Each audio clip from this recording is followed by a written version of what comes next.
Queria convidar vocês a ler 2 Timóteo 4, de 6 a 8. Para quem não está com a Bíblia, eu coloquei o texto aqui nos slides também. Se vocês quiserem economizar de procurar, acho que está dando para enxergar mais ou menos. Amém? Eu já estou sendo derramado como uma oferta de bebida. Está próximo o tempo da minha partida. Combati o bom combate. Terminei a corrida. E eu guardei a fé. Agora, me está reservada a coroa da justiça, que o Senhor, justo juiz, me dará naquele dia. E não somente a mim, mas também a todos que amam a sua vinda. Esse texto é um texto muito conhecido e é um texto muito forte, né? Porque Paulo escreve isso ao seu discípulo Timóteo próximo do fim da sua vida. Então ele já tinha vivido muita coisa, ele já tinha passado por diversas situações. Então acho que acúmulo de sabedoria, de vida com Deus. E a gente pensa como esse texto é forte para as nossas vidas também. Mas foi no momento onde ele via, está próximo o tempo da minha partida. Está próximo o momento onde eu vou me encontrar com o meu Deus. Eu penso que ele, naquele momento, pensava. Tanto que ele fala, estou sendo derramado como uma oferta de libação. Estou sendo entregue, né? Porque ele está falando de oferta, ele não está falando de assassinato, que foi o que aconteceu com a vida dele. Ele sabia que ele ia encontrar a morte. Ele ia ser morto. Mas para ele, aquilo era uma oferta, ele chegou ao fim. Como é a vida de todo mundo que chega ao fim com Cristo. Nós podemos olhar para trás e ofertar a nossa vida e falar, Deus, agora me recebe. Então, pensando que Paulo estava ali preso em Roma, avaliando a sua vida, né, pensando no seu passado, pensando em tudo que ele passou, ele escreve essa carta a Timóteo e esse texto no verso 7 que eu quero me deter com vocês hoje. Sobre alguns pontos para a gente terminar bem. Porque o Paulo terminou bem. Mesmo preso e depois morto, eu tenho certeza que ele terminou bem. Vocês creem nisso também? Paulo terminou bem. Eu também penso em como eu vou conseguir terminar bem. Para terminar bem,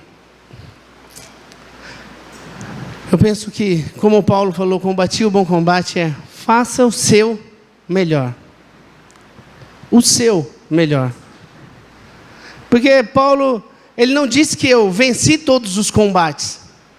Ele disse que ele combateu um bom combate.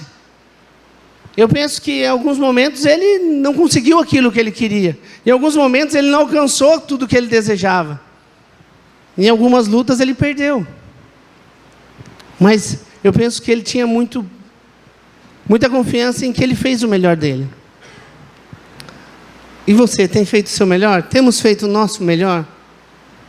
Eu estava falando, quando a gente pensa em combater o bom combate, a gente pensa em luta, né? E quem conhece de MMA aí, o Dani, Lucas, que gosta, Cleiton está aqui hoje, que é a galera que gosta, que assiste. No MMA tem lutas que acabam por nocaute, outras acabam por finalização, mas algumas acabam por ponto. Em algumas lutas, o comentarista fala, se der para um, der para outro, está merecido. Porque os dois foram muito bons e deram o seu melhor. Claro que um sai perdedor. E normalmente numa luta muito parelha, o que sai perdedor sai chateado. Porque ele fala, eu poderia ter vencido aquilo. Mas ele sai, eu fiz o meu melhor. Eu dei o meu máximo. Eu penso sempre em luta, porque luta é um esporte onde a pessoa não quer, de nenhuma maneira, ser derrotado, né? Porque está medindo a força, né? O homem é orgulhoso para isso, né? Então, eles fazem o melhor. Nós podemos fazer o nosso melhor. Não se alegre só pelas lutas vencidas, mas por todas que você deu tudo de si. A gente só pensa na alegria, né? De manhã eu até contei cantei aquele hino, né? Quantas bênçãos, quantas são, recebidas da divina mão. Uma, dizes de uma vez, e verás surpreso o quanto Deus já fez.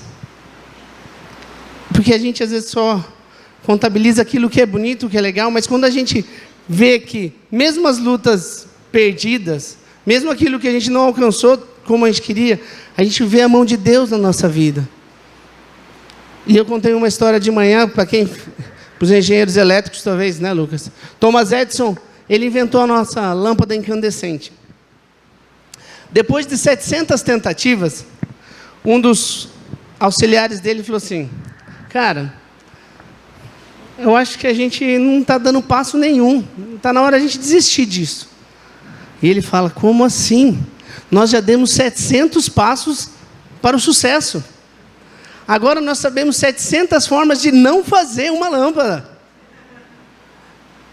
E ele demorou mais 500 tentativas. Ele teve 1.200 tentativas, testes para conseguir inventar uma lâmpada. E eu penso que cada vez ele olhava para assim, eu fiz o meu melhor, mas não foi o suficiente. Mas na próxima, vai dar certo. E ele era um cara otimista, né? Porque 1.200 vezes ele era bem otimista. E ele terminou bem. Mas a gente pensar que cada teste errado, que foram 1.199, fosse uma derrota, ele ia falar, nossa, como ele foi derrotado, né? Ganhou uma de 1.200. Mas não, é o aprendizado da caminhada. Faça o seu melhor. Para terminar bem, você tem que ter consciência de que você tem entregue tudo na sua vida. Se é na sua vida familiar, se é no seu trabalho, que você consegue fazer bem, melhor, excelente a cada dia. Não é só vencer, é ter certeza que fez com excelência. Para você mesmo. Eu estava falando de manhã, né, o orgulho é uma coisa que às vezes é taxado como uma coisa muito ruim, né? Mas às vezes é bom a gente ter orgulho daquilo que a gente faz. Somente quando a gente faz com simplicidade, humildade e dedicação. O orgulho não é uma coisa ruim sempre. Nós temos que nos orgulhar das coisas boas que fazemos. Porque hoje em dia as pessoas se orgulham de coisas tão ruins que se fazem, né? Então, faça o seu melhor, faça com excelência.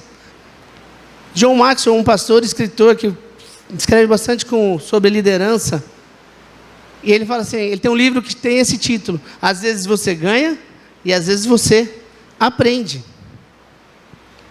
Eu lembro que me ensinava que às vezes você ganha e às vezes você perde, aprende a lidar com isso, não era?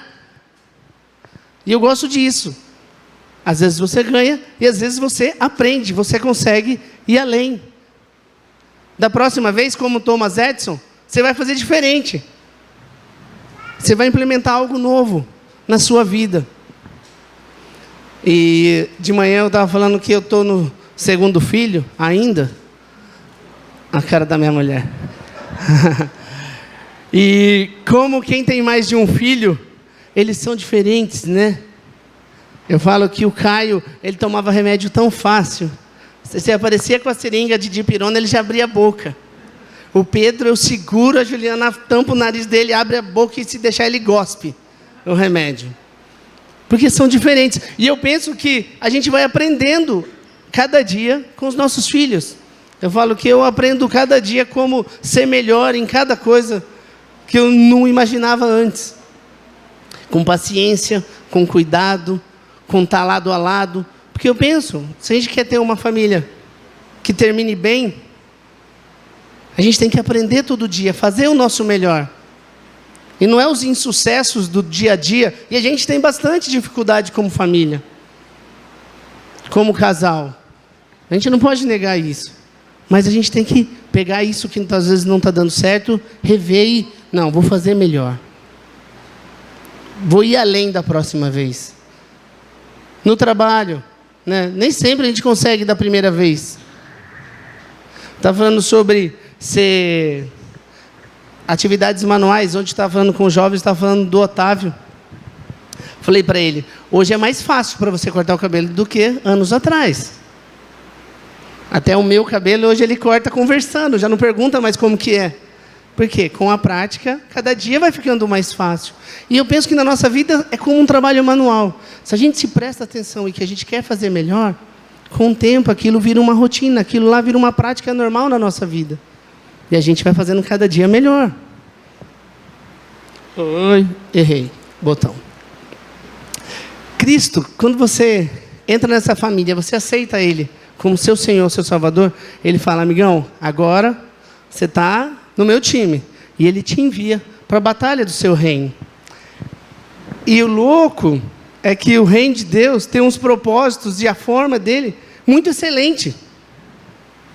E como a gente vai fazer parte desse reino, dessa batalha, desse combate, se a gente não for buscar ser como?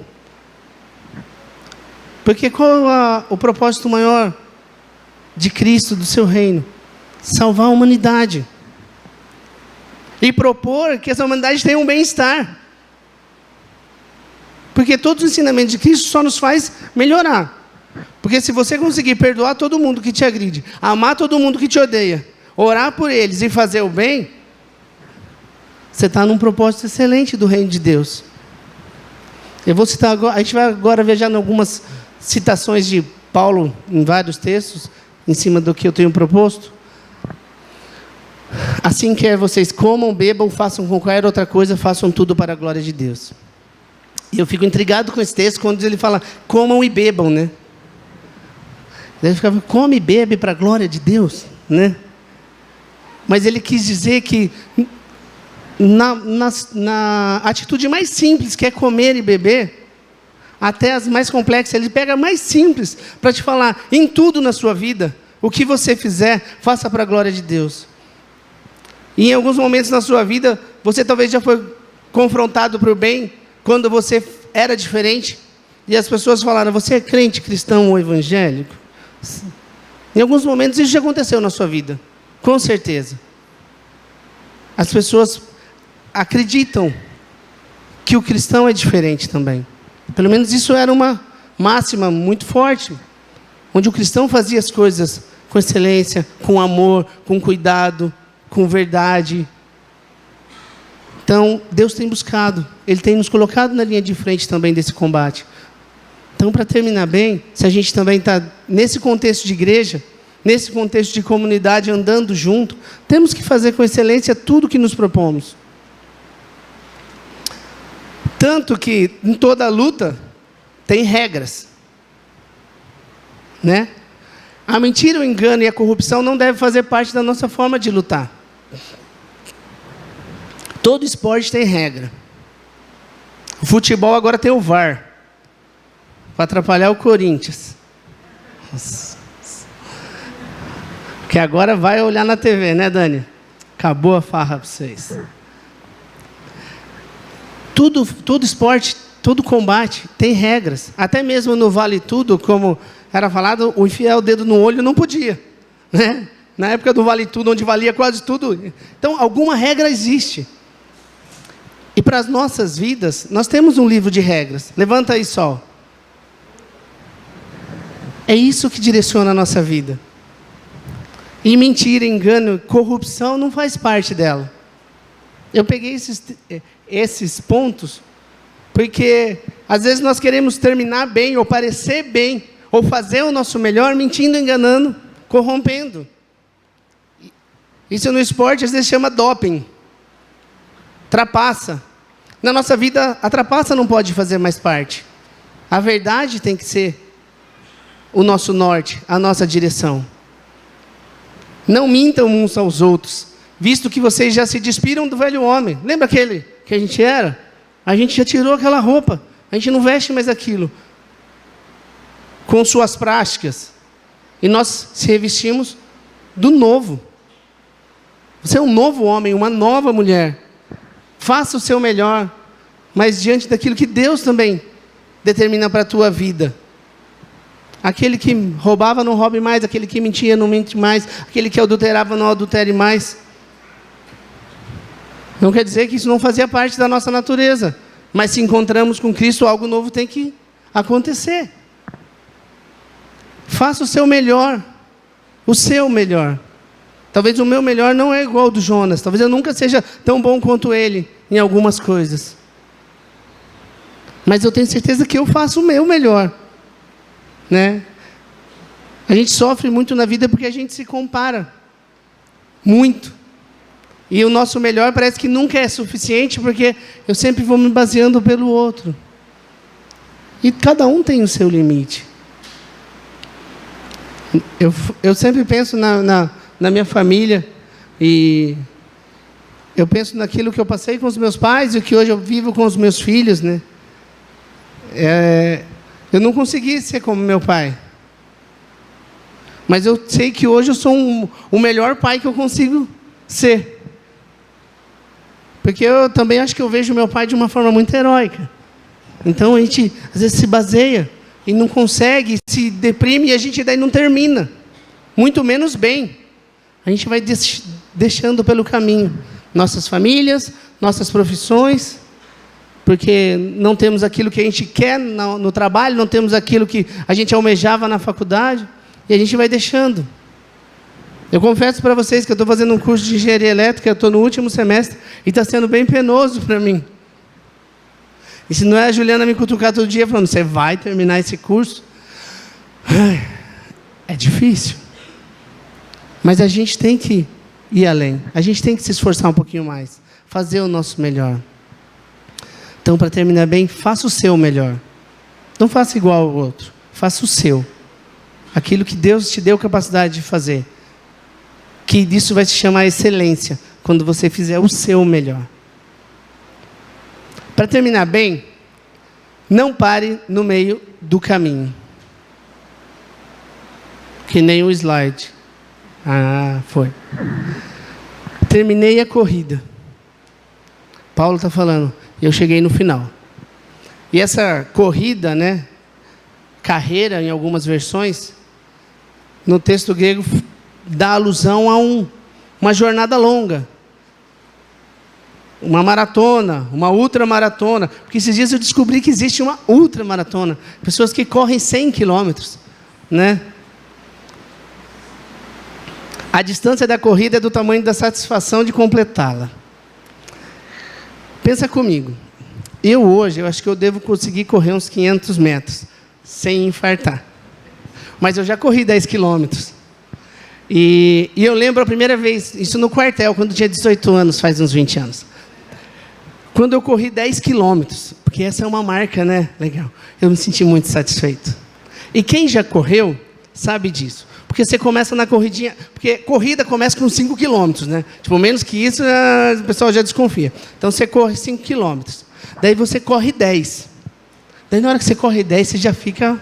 Daí, na hora que você está bom no 10, você fala, vou correr a São Silvestre, que é 15. Só que você não sabe que lá tem uma subida que é terrível. Daí você consegue, você chora no final. Daí você fala, não, se eu conseguir 15, eu vou correr meia maratona. 20, mais 6 quilômetros eu consigo. E daí a minha tia, que já tem mais de 50 anos, ela corre meia maratona.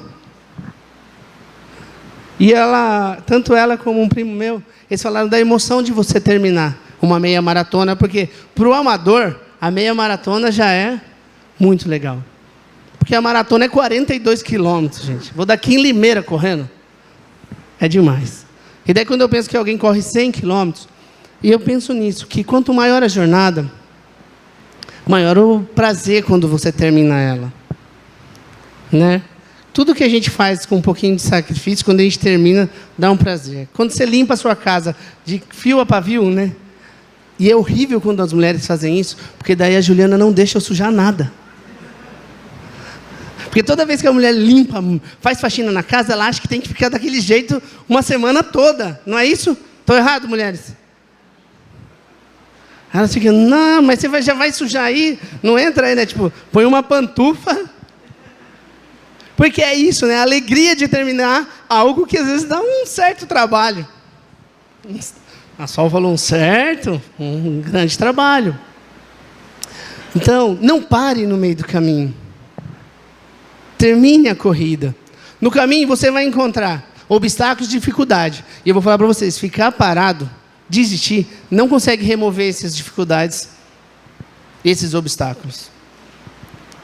A gente parar na metade, não vai. Eu penso que às vezes tem problemas que acontecem na nossa vida. Que a gente pensa, não vai dar mais para continuar. E realmente tem alguns que são desanimadores. né? Quando você se casa e começa a pagar a conta, tem alguns momentos que a parte financeira te tira o sono. E daí você fala, quero voltar para minha mãe, né? Dá um certo vontade de desistir. Mas não pare, porque amanhã o problema vai estar lá. E Deus está te dando a oportunidade de amanhã tentar resolver ele. Porque se a gente continua, uma hora a gente consegue. É parecido com as pessoas que pensam, às vezes, se suicidam, né? Normalmente elas não aguentavam mais a dor da vida.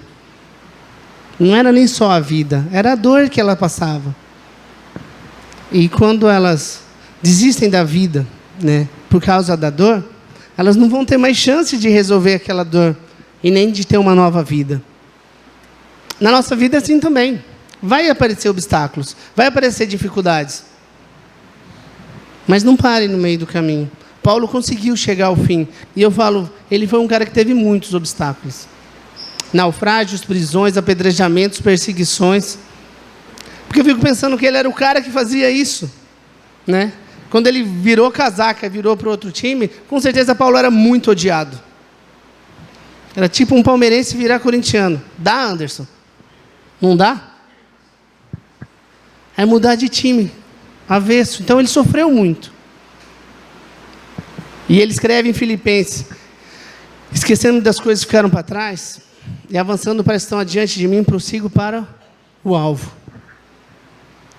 Sabe, o que passou, passou. O que a gente está passando, amanhã não vai passar mais. E a gente vai almejando cada dia o alvo, se renovando as forças. Mas a gente não pode parar. Você não pode parar. Eu não posso parar. Primeiro, Deus conta com você. Segundo, sua família conta com você. Às vezes a sua empresa conta com você. Hoje eu desisti, e eu falo muito de desistência porque eu fui uma pessoa que desistiu muito na vida. Eu sempre achava que era mais fácil mudar tudo, fingir que aquilo nada aconteceu e começar algo novo. E daí minha vida era de recomeços, mas nunca de finalizar nada. E daí eu falei no último mês passado, né? Por que a gente recomeça tanto? Porque talvez a gente não está tendo forças para terminar a jornada na nossa vida. Em situações familiares, profissionais. E Deus quer fazer isso diferente na sua vida. Eu sempre penso que a palavra de domingo, ela quer te dar alguma ferramenta para a sua vida, para a minha vida. E eu pregar sobre não desistir, é um reforçar no meu eu. Continua, Júnior, sempre. Ontem eu tive o... Posso compartilhar aqui? Aqui a gente está em igreja, onde fez 6 meses que eu estou integralmente no ministério. Daí o Otávio até pagou a Coca-Cola do cachorro-quente para comemorar. E eu fiquei muito feliz. Porque eu tenho iniciado e tenho não desistido, não parado. Tenho todo dia tentado fazer o meu melhor. Deus te chama para isso em todas as áreas da sua vida. Sua corrida é uma vida toda, que eu falei, a jornada é longa. O medo e a ansiedade não pode correr com você toda a jornada. Porque o medo, às vezes, ele é benéfico. A ansiedade faz parte da nossa vida, né? Às vezes, o dia de amanhã sempre é um mistério para a gente. Então, a gente vai viver e conviver com essas coisas, com esses sentimentos. Mas ela não pode ser sua aliada, sua amiga, sua parceira na jornada toda. Fala, o medo nos faz não entrar numa jaula com o leão, né? Não pular num lago com o jacaré. Só que às vezes o medo paralisa a gente. Nos para, né? E no meio da jornada a gente não pode. Eu sempre falo de paralisar, porque esses dias atrás, aqui na frente da igreja, eu atravessei a rua para falar com o irmão do outro lado.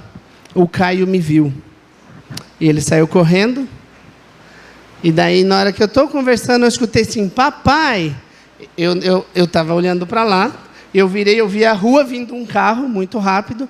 E na hora que eu terminei minha visão, o Caio vindo correndo. Eu não consegui falar. Eu sei sim que eu queria morrer aquela hora. Porque sabe que você... Graças a Deus o cara avistou antes e freou. Mas eu lembro que eu demorei a recobrar o ar para conseguir gritar com o Caio. Falei, moleque, se ele não te matasse, eu vou te matar agora. O medo paralisa a gente, quando são esses muito agudos. E esses vêm, às vezes, na vida da gente. Medos que nos param. A gente não tem certeza do dia de amanhã, e a gente fala, melhor não fazer, melhor parar aqui. Eu não vou conseguir defender a tese, então, acho que não. Acho que eu vou fazer mais um ano de aula, vou postergar. Eu não vou conseguir terminar, eu vou jogar para o próximo ano. Acho que as finanças não vão dar, vou casar daqui 2 anos. E são medos, né? Estou falando que é para você ser intransigente e fazer tudo sem pensar. Estou falando que às vezes tem coisas que nos param. E a gente vai postergando coisas. E a gente fica parado e fala, um dia a gente chega no final da corrida. E cada dia parado, né? Ela fica mais longe, afinal, a linha final, né? Paulo, quando ele está falando sobre o espinho na graça, espinho na carne, ele falou, já orei 3 vezes e Deus me falou, a minha graça te basta? Aqui fala, a minha graça é suficiente para você, pois o meu poder se aperfeiçoa na fraqueza. E daí eu penso que não é não ter medo, ser forte, destemido, não ter ansiedade, mas a dependência de Deus nas nossas vidas. Ter a certeza que Deus preenche aquela falta de coragem, que Deus nos acalma na ansiedade, e é na nossa fraqueza que Deus desenvolve todo o poder dele, para que a gente consiga não parar no meio do caminho. Deus tem te chamado para ir até o final. Nós recomeçamos e não terminamos. Se você parou, recomece. Mas dessa vez, tente chegar ao final. Uma vida de oração e busca pelo Espírito Santo será a renovação de força nessa corrida. Quando você vê nessas corridas, tem um pessoal que fica segurando água. Agora é isotônico, né? Aqueles gelzinho de repor. Por quê? Porque uma jornada de 42 quilômetros, a pessoa precisa repor os líquidos, sais minerais. E quais têm sido, como você tem reposto os seus sais minerais espirituais, para que você não pare no meio do caminho? Né? E eu pensei que a oração e a busca pelo Espírito Santo é uma forma. Eu vi esses dias Billy Graham, né, a maioria de vocês conhecem ele, talvez um dos maiores evangelistas da era moderna.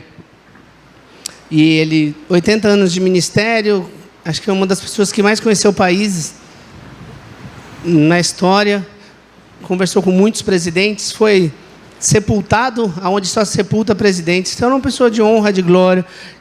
Um exemplo, nunca teve um escândalo moral ou financeiro na vida dele, um cara que se blindava para isso, porque ele era temente a Deus. E um dia, perguntado numa entrevista à CNN, falou assim, você se arrepende de alguma coisa? Ele fala, pensa e fala, eu me arrependo. Até eles cortam e esperam para o próximo, né? Billy Graham se arrepende de alguma coisa, né? Porque ele é uma figura conhecidíssima nos Estados Unidos. E quando volta, ele fala, eu me arrependo nessa vida não ter orado mais e não ter lido mais a Bíblia. Esse é o meu grande arrependimento. E daí me deixa um tanto humilhado. Porque diziam que ele era um homem de muita oração. Com certeza ele lia muita palavra de Deus. E em algum momento ele, lá com seus 90 anos, ele olha para trás e fala, não orei e não li a Bíblia o suficiente. Isso não é para a gente, na verdade eu não me sinto humilhado, eu me sinto incentivado hoje a fazer mais. E daí eu penso, né, que ele foi um cara de uma jornada longa também. Que no final da sua corrida ele olha para trás, acho que bem tranquilo. E ele fala, me arrependo de não ter orado mais, e não ter lido mais a palavra de Deus. Então, talvez o combustível que nos falta, e eu percebo isso muito claro na minha vida, que tem dias que a gente está desanimado, não tem vontade de nada, muito menos de orar. E a gente gasta uns minutos de oração, gasta um tempo lendo a palavra de Deus, parece que a gente toma um energético, e aquilo nos dá esperança novamente. Porque para a nossa jornada, a esperança ela tem que estar no nosso dia a dia. A gente tem que ter essa esperança de chegar ao final, de algo lá no fim. Então, a oração e a busca, ela tem que ser o seu combustível, aquilo que te faz conseguir ir além. Que o Deus da esperança os encha de toda alegria e paz, por sua confiança nele, para que vocês transbordem de esperança pelo poder do Espírito Santo. Transbordar de esperança pelo Espírito Santo. Que vocês sejam esperançosos através dele. Mas você tem que ter contato, né? Para recarregar as energias e prosseguir. Para terminar bem. Último ponto, ter fé na eternidade. Ele fala, guardei a fé. A esperança na vida eterna é o combustível para a nossa jornada nessa vida. Eu penso que, se você está aqui hoje, você crê em Cristo, se você tem dificuldade de crer na eternidade, em alguns momentos vai te faltar combustível para ir além. Em alguns momentos você não vai ter força para continuar. Porque o que eu mais almejo, meus irmãos, é um dia chegar na eternidade. É um dia encontrar com Cristo, Ele olhar para mim e falar assim, você conseguiu. E um dia eu vou morrer, ou espero que Ele volte. Clamo que Ele volte. E um dia a gente vai estar face a face. Eu gosto de pensar que a gente vai estar todo mundo junto, amém, irmã Marli?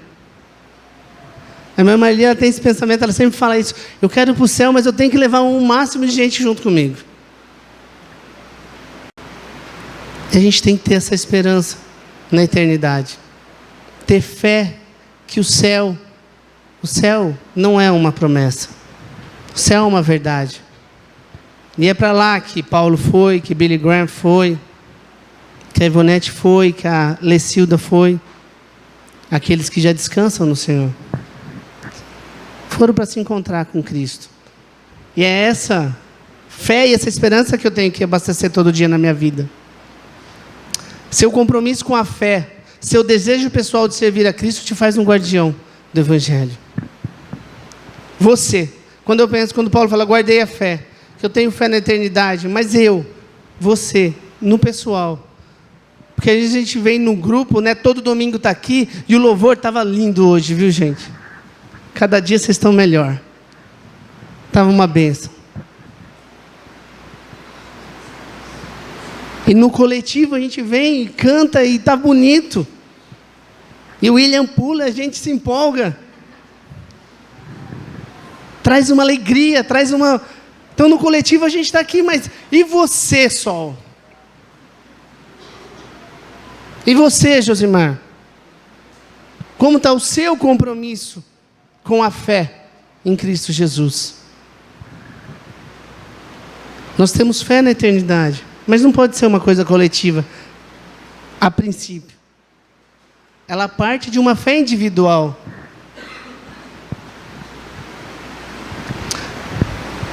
Paulo escreve que se esperamos em Cristo só nessa vida, somos os mais miseráveis de todos os homens. Às vezes você vem aqui porque é legal, porque é bacana, tem encontros, tem a melhor idade, a Sônia faz bolo, é bom, né? Tem cachorro-quente nos jovens depois. Então a gente, coisas bacanas, legais que a gente está aqui no dia a dia.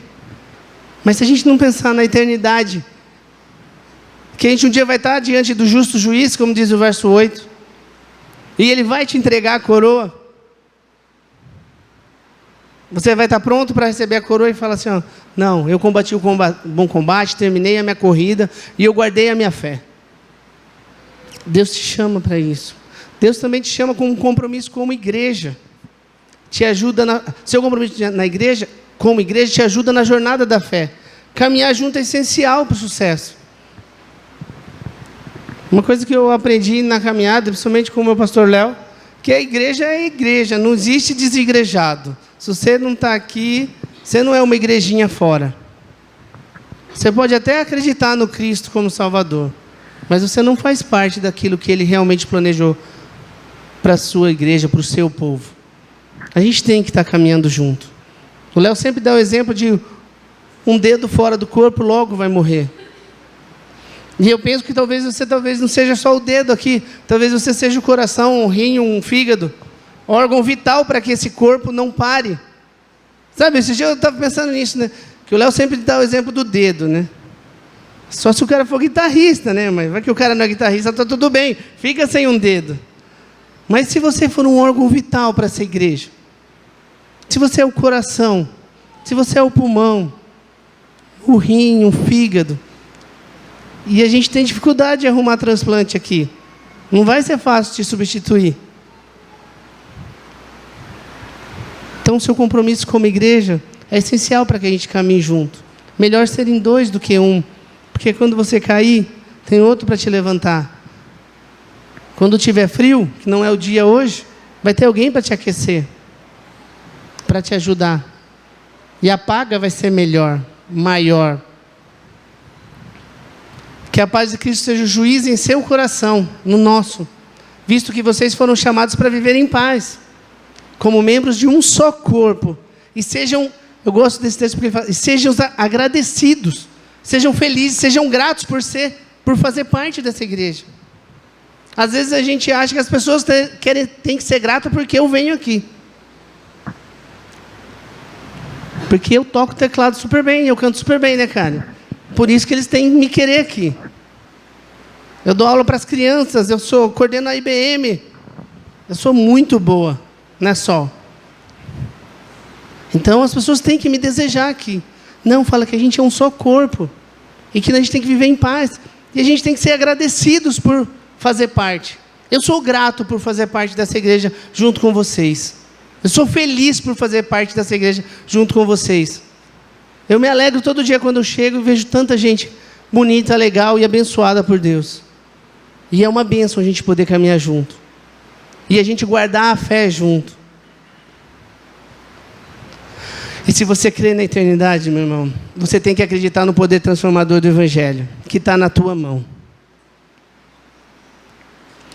Como, pois, invocarão aquele a quem não creram?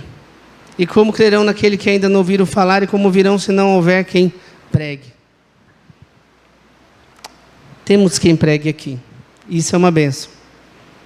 Temos a Renata, temos a Boni, temos o Luiz, temos o Henrique, a Ione, pessoas com uma palavra, com uma vida transformada, com fé na eternidade, porque eu creio nisso, meus irmãos. Se eu creio na eternidade, eu tenho que crer também no inferno, e as pessoas estão indo para ele.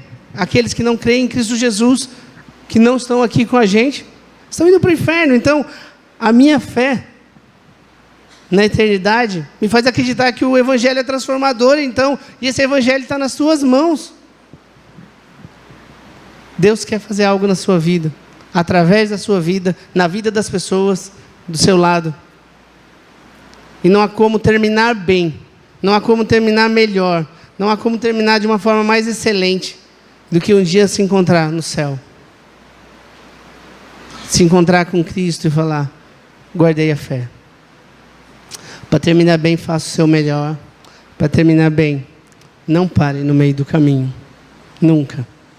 Para terminar bem, tenha fé na eternidade.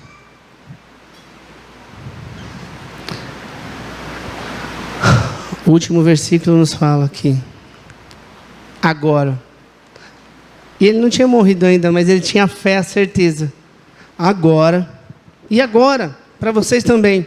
E para mim também. Está reservada a coroa da justiça. Que o Senhor, o justo juiz. E não é porque você é justo, mas é porque você é justificado pelo sangue de Jesus. Um dia você vai receber a coroa da justiça. E você vai encontrar com Cristo. E não somente eu, nem somente você, mas todos aqueles que amam e anseiam pela segunda vinda de Jesus. E uma notícia de primeira mão. Ele voltará. Tão certo como ele foi, ele vai voltar. Tão certo como aqueles que já se foram, Cristo vai voltar. Tão certo como eu e você um dia iremos, ele voltará.